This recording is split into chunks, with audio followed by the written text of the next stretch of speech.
So you would have received your end of financial year summary for your investment property by now. And this is a really, really good opportunity to check a couple of things on the statement. So the two tips that I've got for you today are: check the maintenance expenditure. So if you have found that you've spent a lot of money on plumbing or a lot of money on electrical or handyman work, this could be an indication that there is an area in the home that could do with a renovation. It would be a lot more cost effective for you to renovate an area that is causing you lots of maintenance. So keep an eye on that.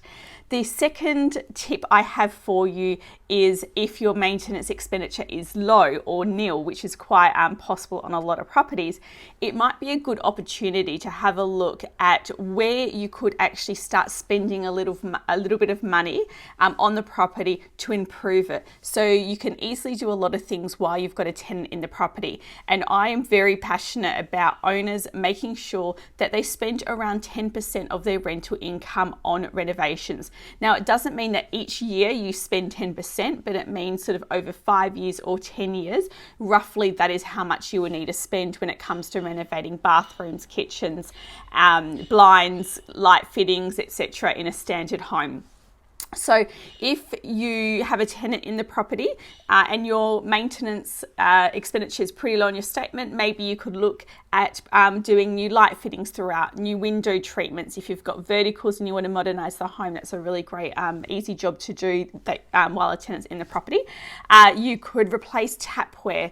There's a few things like that could definitely benefit a property. It keeps the tenant happy and it keeps you maintaining the property, so that if you do have the tenant vacate and you do need to modernise the home, you don't have to spend all this money while it's vacant and while you don't have a rental income coming through.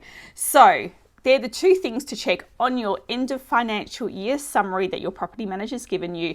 Your maintenance expenditure, if it's too high, have a look at areas that probably need renovating. And if it's too low, have a look at areas that might need renovating.